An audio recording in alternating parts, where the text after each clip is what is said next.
Le petit Tommy sourit. Ah, il était content. Il venait de finir sa quatrième tarte aux pommes avec de la crème. C'est meilleur avec la crème, la tarte aux pommes, surtout quand il rajoute un petit peu de beurre fondu dessus.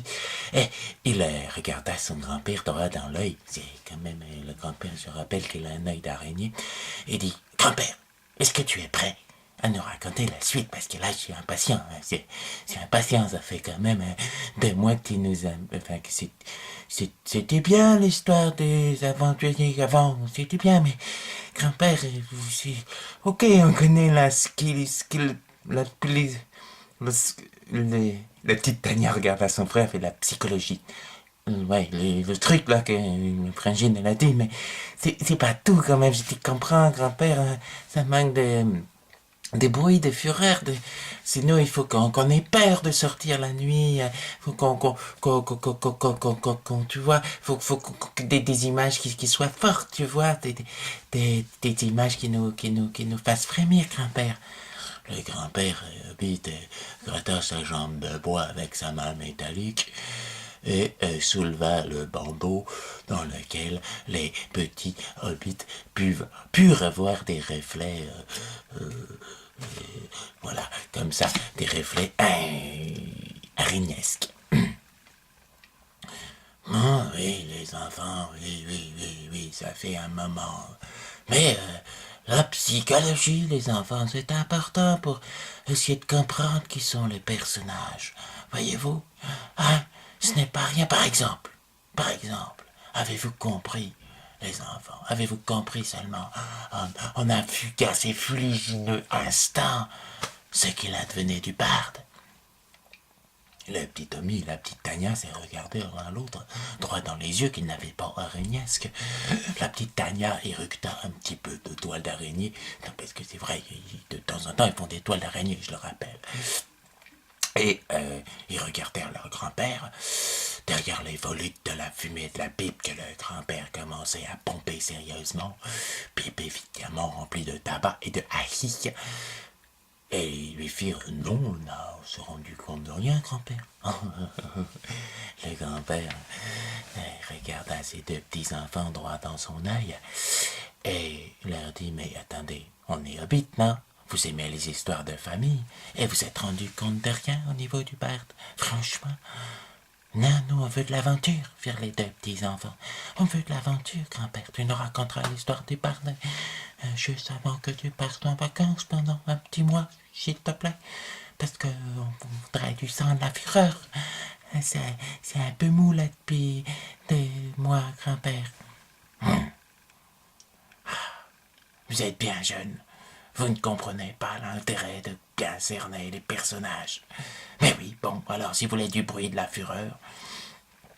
Tous nos héros, moi y compris, étaient sortis de la grotte après ce gros carnage, après cette explication de fait initiée par la voleuse sur leurs origines communes, d'où ils venaient, pourquoi ils étaient là, plus ou moins. Sauf évidemment les explications concernant le barde qui n'étaient pas très claires. Grand-père, fit le petit Tommy, le barde on s'en fout. On veut savoir ce qui s'est passé, s'il te plaît. Oh, tu sais, petit Tommy, tu es impatient. Tu es impatient. C'est une caractéristique qui te mènera à l'aventure et qui risquera de te donner à toi aussi une main métallique, un œil comme moi et peut-être une jambe de bois. Le petit Tommy regarda son grand-père. Tu sais bien, grand-père, je fais 1m12, 50 kilos. Je veux partir en aventure, mais je vais partir comment? Hein? En tant que boule? Dans un sac sans fond? Avec un paladin de passage? Grand-père, je veux la suite, s'il te plaît. Je suis impatient. Le grand-père regarda son petit Tommy. Dis donc, mais tu serais pas un petit peu troqué aux histoires bêtes?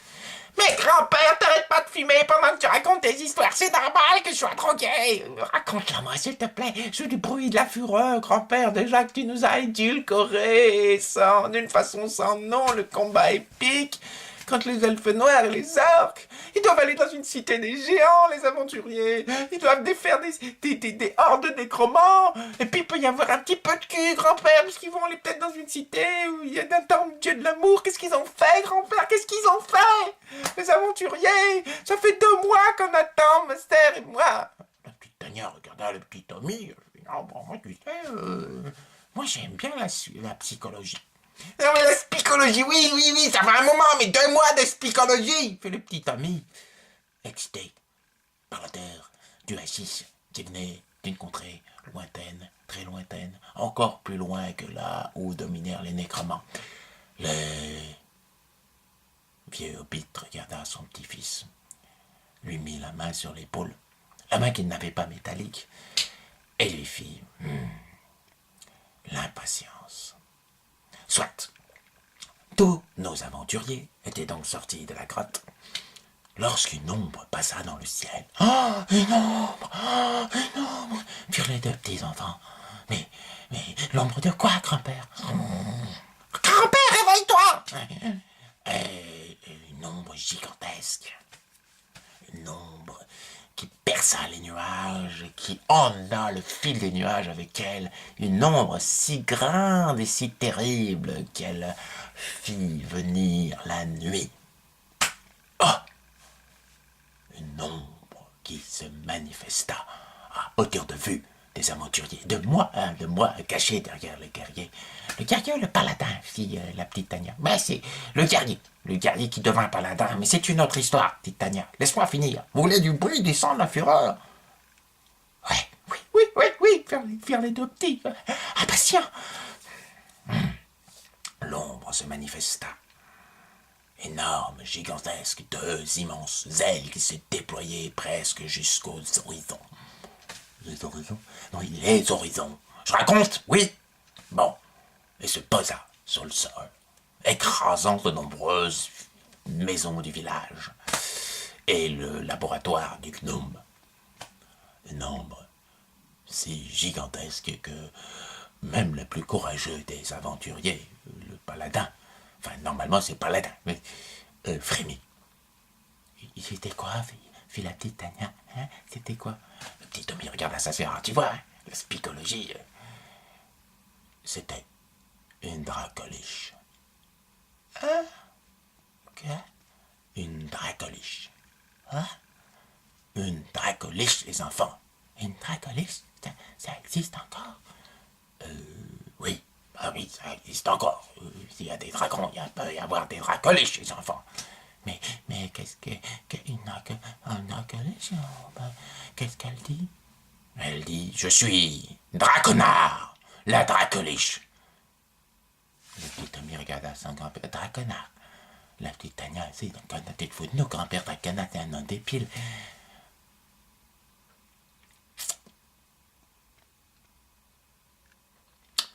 Le grand-père regarda ses 2 enfants, montra sa jambe de bois et leur dit, vous croyez que j'ai pas fait la réflexion? Hein? Et regardez, c'est à quoi ça m'a amené. C'est comme ça que t'as perdu ta jambe, grand-père? Fit la petite Tania. Oui, je ne sais pourquoi, je fis la réflexion. Je suis Draconard, la dracoliche, je puis m'empêcher. J'étais encore un peu shooté par le fait que j'avais bouffé les huîtres et tout ça, persuadé que j'avais des pouvoirs. Et peut-être que le pouvoir que j'avais en moi empêcha la dracoliche de me dévorer en entier, elle ne me dévora que la jambe. Une fois qu'elle m'eut dévoré la jambe, les aventuriers firent tous clups et regardèrent celui qui pouvait désigner comme leur porte-parole, décidèrent que c'était le barde. Le barde, qui avait plus de capacité de conversation, regardant la dracoliche et puis oui, qu'est-ce que vous voulez, dame dracoliche? Non, pas dame, monsieur. On voit plus trop vos attributs avec le je veux. Et exige, fit la dracoliche, fit grand-père Hobbit, fit-il aux petits-enfants qui regardaient bien, je veux et exige que vous détruisiez les conseils de cristal et de ténèbres de l'ordre des nécromants et que vous laissiez l'ordre rouge vivant. Ils pourront habiter loin, vous pourrez les repousser, mais vous devez les détruire pour moi. Le barde fit, ah bon? Mais tu es une dracoliche? Quoi veux-tu tuer d'autres nécromants? Parce qu'ils ont fait de moi Dracona! La petite Tania et les petits Tommy regardèrent leur grand-père.